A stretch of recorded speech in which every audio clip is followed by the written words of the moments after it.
Bueno, pues vamos a continuar la orientación del tema de tejido conectivo. Esta es la conferencia 3.2, ¿bien? Y continuamos compartiendo la conferencia 3.2, por supuesto, de tejido conectivo.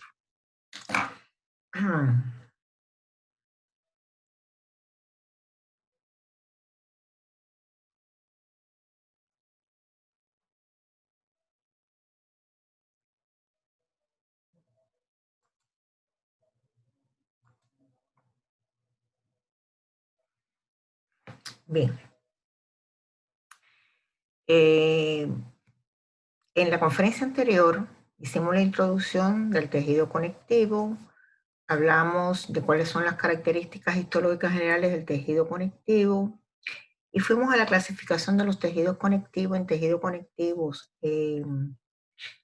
generales y tejidos conectivos especiales. Hicimos énfasis en que ustedes supieran que era muy importante cuando hablamos de tejido conectivo, uno de sus componentes. Recuerden que los componentes de los tejidos son tres siempre: célula, matriz extracelular y líquido tisular o intersticial. Decíamos que en los tejidos conectivos es muy importante el análisis de la matriz extracelular, que tenían la matriz extracelular, sustancia forme, que son las fibras, y sustancia amorfa, que son distintas sustancias glucoproteicas que tienen. Y decíamos que era importante porque en dependencia de si el predominio era de sustancia amorfa, teníamos los tejidos conectivos laxos. Y si el predominio era de la sustancia fibrosa, teníamos los tejidos conectivos densos. También hablamos de algunas funciones que tiene este tejido conectivo. Vimos las fibras, cómo eran, y vimos también las células y la clasificación de las mismas a partir de la función que realizan. Y ahí veíamos que había tres tipos de grupos celulares: las que formaban matriz, las que actuaban en la defensa, y la tercera es la que almacenaba. Y vimos cada uno de esos grupos qué células tenían, ¿ven? Y algunas microfotografías de ellas. Ustedes tienen que ir a estudiar estas células, sus funciones. Vemos una tabla que hay que verla, pero tienen que estudiarla en la guía de estudio e ir inmediatamente a trabajar con la guía del taller para elaborar el taller e enviarlo. Recuerden siempre que vamos a enviar los talleres como tope el lunes de la semana posterior a la clase. Bien, ustedes tienen ya un cronograma que dicen cuándo es la fecha tope para entregar los talleres por correo electrónico a mi correo. Bueno, pues vamos a continuar con el tejido conjuntivo. Vamos a seguir mirando los componentes, vamos a reforzar la idea que ya ustedes la deben de tener aprendida, que todos los tejidos básicos tienen tres tipos de componentes: células, matriz extracelular y líquido tisular intersticial. Que es importante que ustedes en cada tejido sepan qué células tienen, qué forma tienen, qué función tienen estas células y qué características, sobre todo en tejido conectivo, cómo es la matriz extracelular. Vamos a recordar las últimas diapositivas que vimos en la conferencia anterior, de dónde se originan las células del tejido conectivo. Y vemos que aquí, que a partir de la célula madre mesenquimatosa, célula que está activa durante el periodo embrionario, se derivan los fibroblastos, los adipocitos. Ya decíamos que estas dos no eran parte, o sea, la endotelial y mesotelial no eran parte del tejido conectivo, pero los condroblastos sí son células que originan además los condrocitos, muy importantes en el cartílago, y que los osteoblastos y los osteocitos son células muy importantes en el tejido óseo. Recuerden que tanto el cartílago como el óseo son variedades de tejido conectivo especial. Y también veíamos que a partir de la célula madre hematopoyética, que se encuentra en la médula ósea de los huesos, se derivaban otros otras células del tejido conectivo, como es la célula plasmática, que es una transformación del linfocito B, donde este se pone en contacto con un antígeno, como es los monocitos que dan lugar a dos células del tejido conectivo, el macrófago, que son de los tejidos conectivos generales, y el osteoclasto, que es una célula del tejido óseo. El megacariocito sí es una célula que se mantiene en la médula ósea de los huesos y forma parte de otro tipo de tejido, que es el tejido sanguíneo y el hematopoyético. La célula cebada sí es una célula del tejido conectivo y interviene con la formación de sustancias que intervienen en los procesos inflamatorios. También hay 3 células que son células de la sangre, pero que cumplen su función cuando migran al tejido conectivo, como son los neutrófilos, los eosinófilos y los basófilos. Bien. Esto es un recordatorio de la última diapositiva que vi. Ahora les he traído ejemplos de células del tejido conectivo en microfotografías o esquemas para ratificar algunas de las características que tienen estas estructuras. Por ejemplo, aquí tenemos a los fibroblastos. Los fibroblastos decíamos que caían en la clasificación de células formadoras de matriz. Son células que producen proteína y se dice no polarizada porque la producen en todo el citoplasma.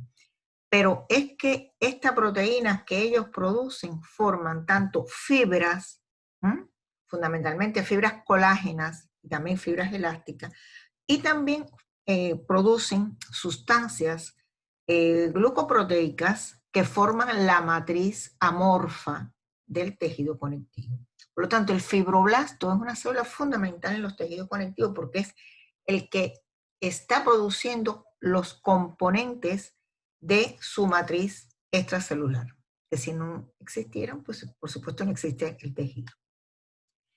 Y entonces además le estoy dando la información que son células que producen proteínas, por lo tanto, porque estas fibras o esa sustancia amorfa tiene proteína, por lo tanto esta célula es una célula productora de proteína y por lo tanto va a tener los organitos que están relacionados con esta producción. Entre ellos, el retículo endoplásmico rugoso, que produce la proteína de exportación, el aparato de Golgi, porque esas proteínas van al aparato de Golgi para revestirse, por supuesto, de membrana y que salgan vesículas que lo lleve a la membrana plasmática, a la superficie celular, y tiene que tener un desarrollo importante de las mitocondrias, porque sin energía no hay ningún proceso vigente en una célula. Por lo tanto, podríamos decir que la batería que funciona en la producción de proteína y que siempre vamos a ver con respecto al organito son desarrollo del retículo endoplásmico rugoso, desarrollo del aparato de Golgi y abundantes mitocondrias. Y el núcleo habitualmente es un núcleo que siempre va a tener un núcleo prominente porque está en la formación de ¿qué? De ribosomas. ¿Está bien? Miren aquí. Esta es una microfotografía electrónica de un fibroblasto. A la izquierda vemos el núcleo, vemos un núcleo que tiene abundante cromatina, eucromatina, que es la cromatina activa, que está transcribiendo, y a la derecha vemos el citoplasma con muchos retículos endoplásmicos rugosos, vean las cisternas con esas bolitas que tienen ahí, que son los ribosomas. ¿Qué desarrollo tiene este fibroblasto de retículo endoplásmico rugoso? Y aquí también vemos con el número 2, vemos también mitocondrias. ¿Está bien? Por fuera vemos algunos elementos fibrosos que muy posiblemente sean ya fibrillas de colágenas que están produciendo este tipo de célula. Acuérdense que es una célula productora de matriz. Aquí solamente he querido mostrarles, vean la parte de abajo de la ilustración donde se ve un fibroblasto y vean que alrededor hay fibrillas que están pintadas como si fueran unas pequeñas líneas. Son realmente las fibrillas colágenas, pero lo que está significando aquí es que está alrededor de todas las células. Hay células, veíamos en las células productoras de proteína de las glándulas exocrinas, que su disposición era polarizada porque solamente la producción proteica salía por el borde apical de la célula. Aquí la proteína sale por cualquier parte. Estas moléculas se van organizando, que son las moléculas de tropocolágena, hasta que forman las fibrillas de colágeno. Este es otro ejemplo de célula del tejido conectivo. Ustedes no se ven muy bien, o sea, para ustedes que son noveles en la observación de tejido, pero es un tejido que debe de ser de un tejido linfoide donde se observa en la parte del tejido conectivo, se ha hecho una aplicación de un tipo de sustancias que el macrófago fagocita, que es un colorante, que son pigmentos, y esto que ustedes ven negro es lo que se ve en el citoplasma de esos macrófagos que han fagocitado esos colorantes para poder ser visualizados al microscopio óptico, porque recuerden que esta célula del tejido conectivo tiene una función, la defensa, ¿eh? Y por lo tanto esa defensa lo hace a partir de la fagocitosis de elementos extraños o de la fagocitosis, procesamiento de esos elementos extraños y después presentarlo en su superficie como una proteína que o impulsa la reacción, se lo presenta al linfocito para generar una reacción inmune.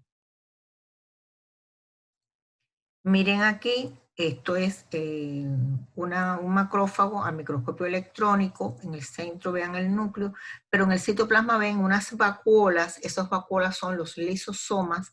Recuerden que este macrófago emite pseudópodo, engloba el elemento extraño, lo incluye dentro del citoplasma e inmediatamente se une con un lisosoma que era primario, pero al unirse al cefagosoma se constituye en lisosomas secundarios y comienza el proceso de digestión celular. Muchas veces la función es solamente destruir la bacteria o el elemento extraño, pero otras veces es destruir y además conformar como cuerpo residual una porción de proteína del elemento que se ha ingerido y se presenta en la membrana y se convierte este macrófago en célula presentadora de antígeno. ¿A quién se lo presenta? A las células inmunes, que son los linfocitos, para que se genere una reacción inmunitaria. Ustedes, con más profundidad en fisiología y después en inmunología dentro de la asignatura Patología General, estudiarán la reacción inmune. Esta es una célula cebada, o es otra célula del tejido conectivo. Al microscopio óptico, vean, lo importante es que vean que tiene el núcleo un poco rechazado hacia una zona de la célula más periférica y el citoplasma está repleto de gránulos. Estos gránulos tienen sustancias que son importantes en la reacción inflamatoria, también parte de la reacción inmunitaria. Y al microscopio electrónico, vean ustedes una célula cebada, que también se llama célula cebada o mastocito. Vean, tienen este núcleo, pero miren el citoplasma es lo que más llama la atención, que es la cantidad de gránulos secretorios con esas sustancias inflamatorias que tienen estas células. Aquí he querido enfatizar en la función de la célula cebada. En primer lugar, liberan estos tipos de sustancias que son histamina, heparina, sulfato de condroitina, factor quimiotáctico de los eosinófilos y liberan también las sustancias reactivas lentas en los procesos de anafilaxia. Todas estas funciones las realizan estas sustancias, que todas están relacionadas con procesos inflamatorios o procesos alérgicos. ¿Bien? Aquí vemos la célula plasmática. Habíamos dicho ya que esta es otra célula del tejido conectivo. Es una célula que se ha transformado de un linfocito B que se ha activado y se ha transformado en el tejido conectivo en célula plasmática. ¿Qué función tiene? Producción de anticuerpos, producción de inmunoglobulinas que actúan contra un antígeno determinado que está en una célula, en un virus, en una sustancia, y estas células producen los anticuerpos que actúan sobre ellos. Por lo tanto, es una célula clave en la reacción inmune. Ahora, desde el punto de vista histológico, vemos que tiene un núcleo que le llamamos núcleo excéntrico, o sea, que no está en el centro, está hacia afuera del centro, cuya cromatina se dispone de forma heterocromática en las partes periféricas del núcleo, dejando espacio que es de la matriz nuclear. Y el citoplasma, miren, distintas células, el citoplasma tiene un tinte basófilo, quiere decir que capta los colorantes básicos. Y capta los colorantes básicos porque en estas células plasmáticas abunda mucho el retículo endoplásmico rugoso. Porque el retículo endoplasmático rugoso, ¿qué produce? Proteína. Y los anticuerpos están constituidos por proteína. Ahora, el retículo endoplásmico rugoso tiene, o sea, son cisternas de membranas con ribosomas adosados a ella. Y esos ribosomas, ¿qué cosa es? Ácido ribonucleico, o sea, una sustancia ácida. Como es una sustancia ácida, capta el colorante básico. Por eso decimos que el citoplasma, que normalmente en la mayoría de las células es acidófilo, en el caso de las células plasmáticas, es basófilo por la alta presencia de retículo endoplásmico rugoso con ribosomas que tiene, cuyos ribosomas son ácidos, por lo tanto captan al colorante básico. Tienen amor por lo básico, este citoplasma, por eso es basófilo también. Claro, muchísimo más ligera la basofilia que la basofilia que observamos en el núcleo, que está constituido fundamentalmente tanto por ADN como ARN. ¿Bien? Miren ustedes acá, este es un esquema de una célula plasmática. Vean que tiene el núcleo un poquitico, no, realmente no central.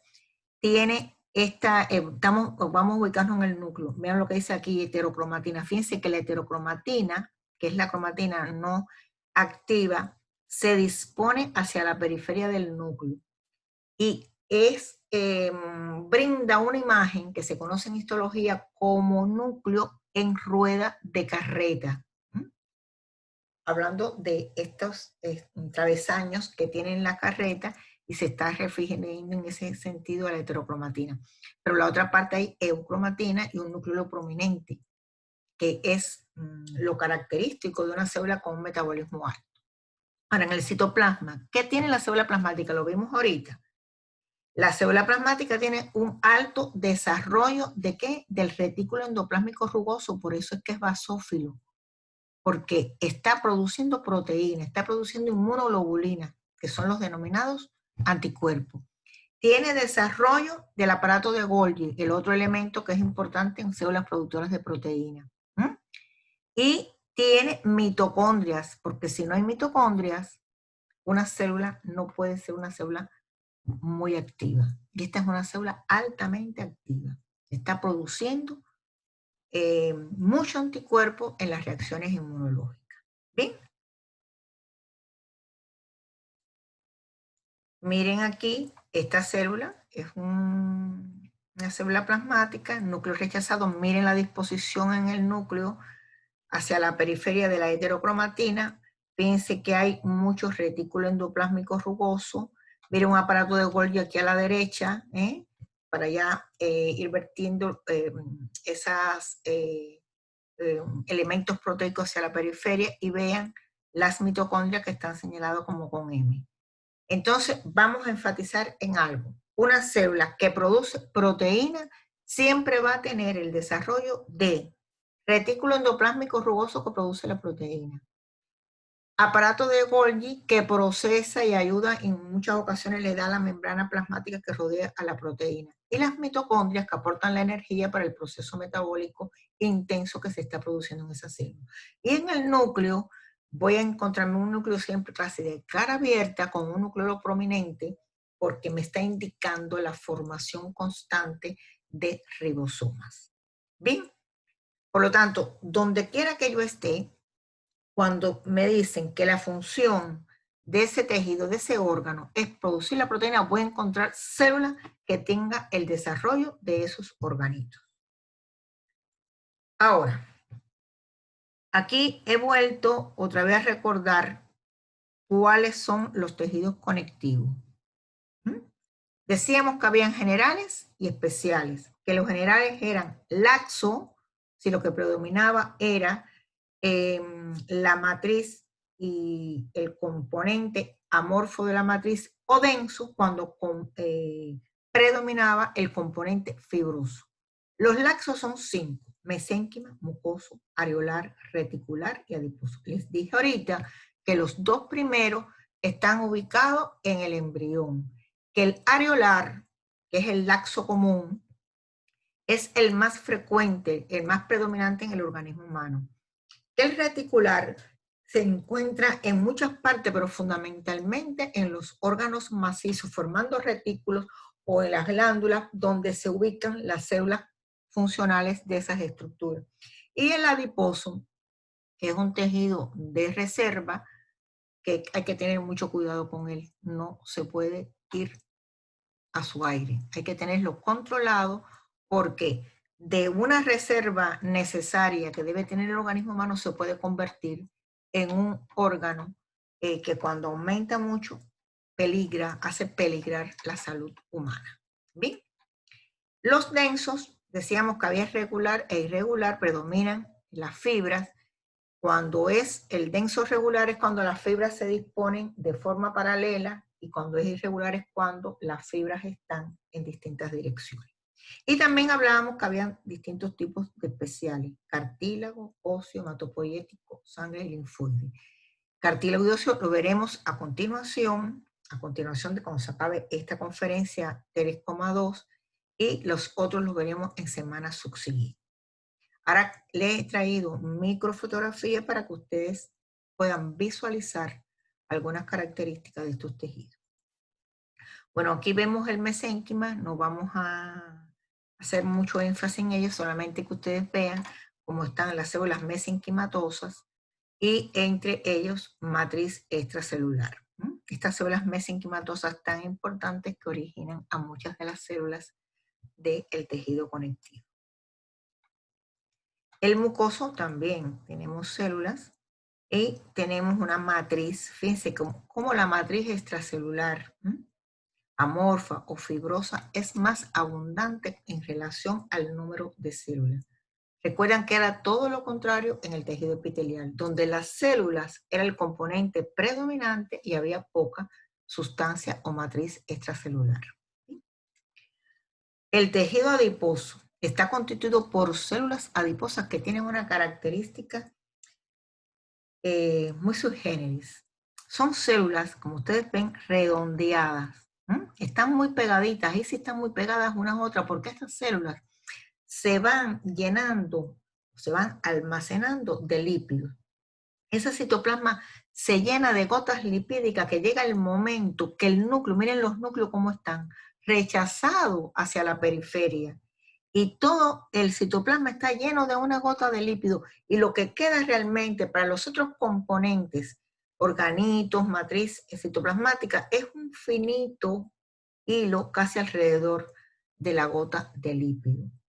Esta no es una célula con un gran metabolismo y por eso no tiene mucho desarrollo de organito, pero su característica es, están apelotonadas porque van aumentando de tamaño en dependencia de la acumulación de lípidos, y se ve la vacuola lípida en casi todo el citoplasma, y periféricamente ven el rechazo de los núcleos.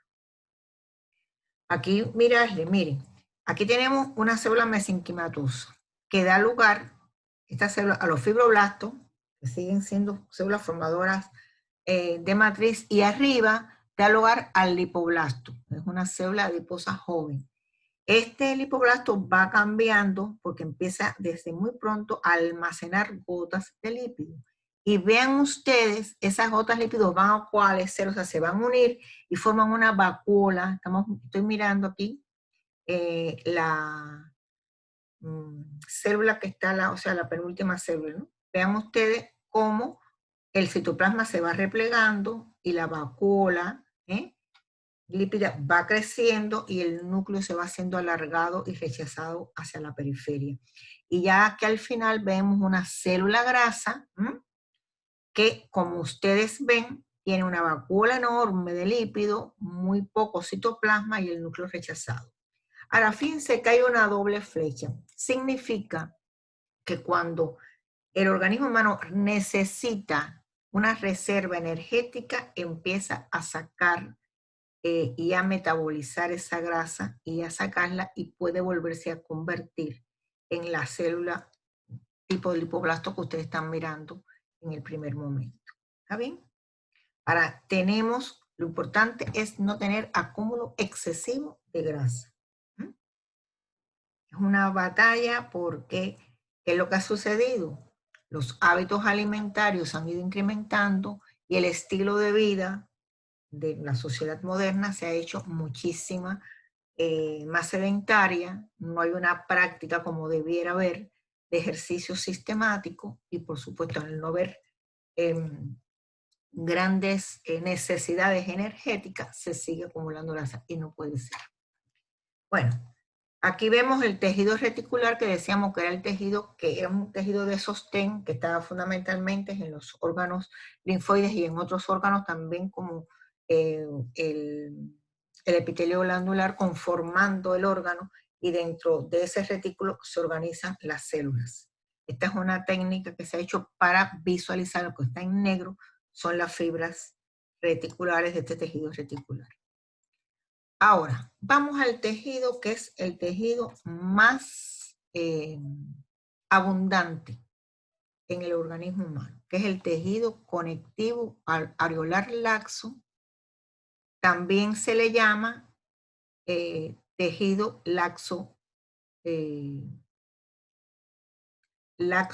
común.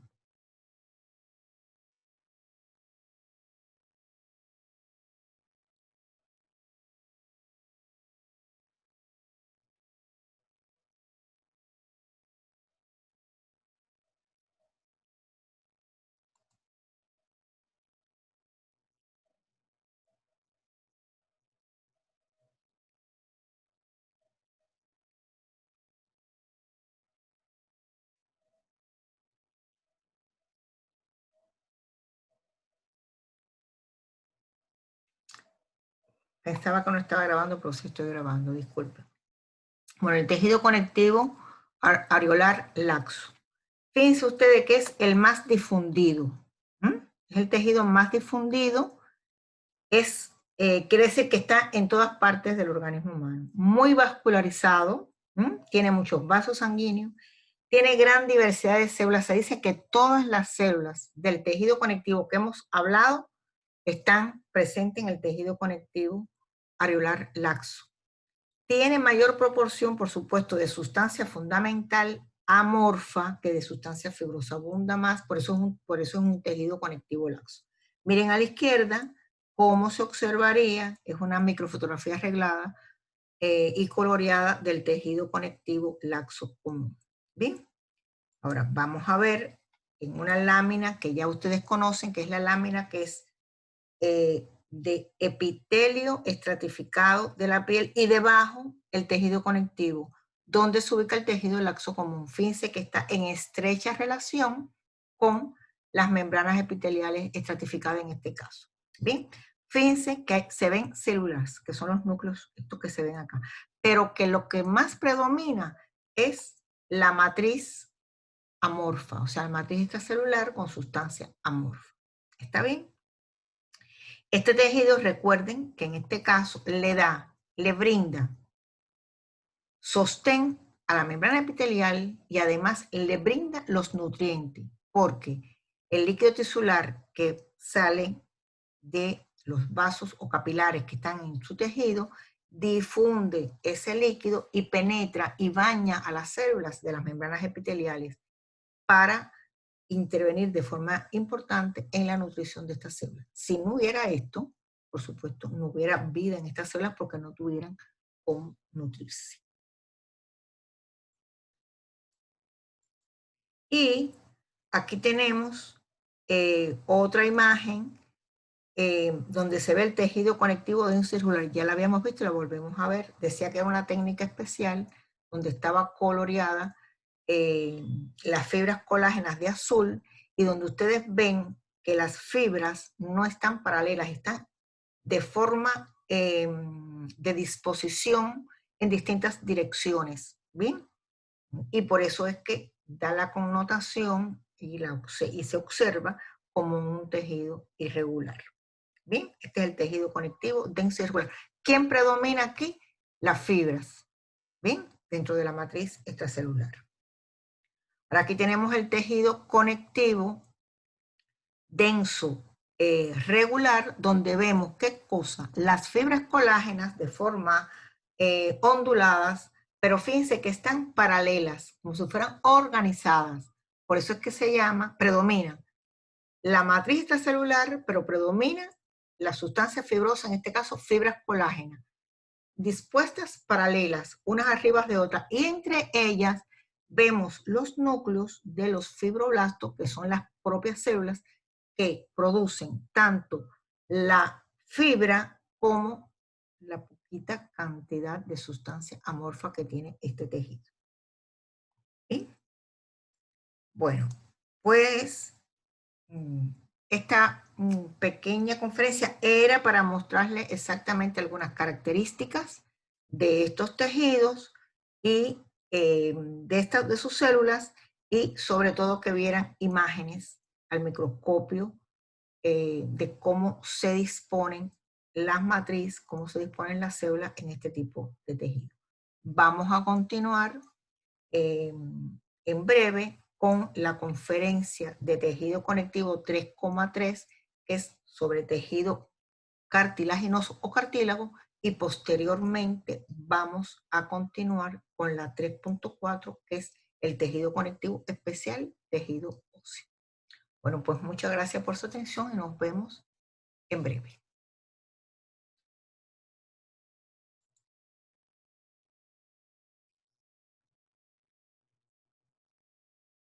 Hasta luego.